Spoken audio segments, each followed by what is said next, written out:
नील माधव हजारों वर्षों से इस गुफा में थे, पर अब एक राज बाहर निकल चुका था और भगवान शायद ये जान चुके थे। आप वापस कब आएंगे? हाँ, जल्दी ही आऊंगा। महाराज, मैंने नील माधव को देखा। वह उड़ीसा के घने जंगलों में एक गुफा में विराजमान हैं। साक्षात भगवान विष्णु। उनके दर्शन मात्र से मोक्ष मिल जाता है।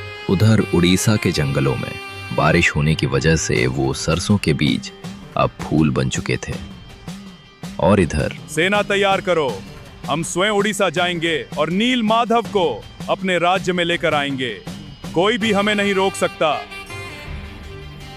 राजा इंद्रद्युम्न घमंड से भरे सेना लेकर चले और विद्यापति उन सरसों के पौधों के निशान पर राजा को गुफा तक ले जा रहे थे। पर भगवान सब जानते थे, विद्यापति का धोखा, विश्ववसु का विश्वास टूटना, और अब एक घमंडी राजा सेना लेकर उनके द्वार आ रहा था। पर जैसे ही राजा की सेना गुफा के द्वार पर पहुंची, नील माधव हमेशा के लिए अदृश्य हो गए। ये कैसे नील माधव यहाँ थे, तो फिर कहाँ गए? मुझे माफ कर दो, मैं घमंड में अंधा हो गया था। मैं आपका दास हूँ, कृपा करो, बस एक बार दर्शन दे दो। राजा ने अपना मुकुट उतार दिया, अन्न जल त्याग दिया और बैठ गए उसी जंगल में तब तक के लिए जब तक भगवान माफ न कर दें। तभी एक आकाशवाणी हुई। मैं उस नीलम पत्थर के रूप में अब नहीं मिलूंगा।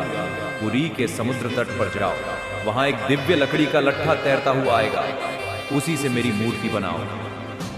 और फिर एक दिन पुरी के उस समुद्र तट पर एक दिव्य लकड़ी का लट्ठा लहरों के विरुद्ध किनारे की ओर आता दिखा, जैसे भगवान स्वयं चले आ रहे हों।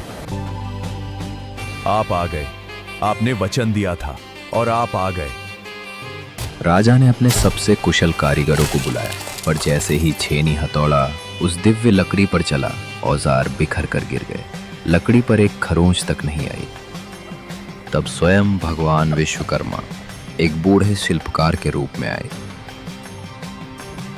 मैंने सुना इस दिव्य लकड़ी पर कोई औजार नहीं चला, मुझे एक बार आजमाने दो। मैं यह मूर्ति बनाऊंगा, पर मेरी एक शर्त है, 21 दिनों तक वह कमरा बंद रहेगा।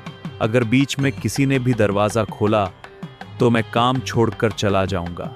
शिल्पकार उस कमरे में बंद हो गए और भीतर से छेनी हथौड़े की आवाज दिन रात आती रही।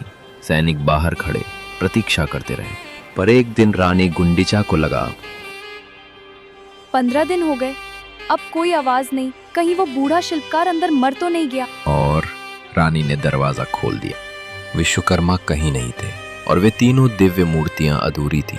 हाथ नहीं बने थे, पर चेहरे इतने जीवंत थे जैसे अभी बोल पड़ेंगे।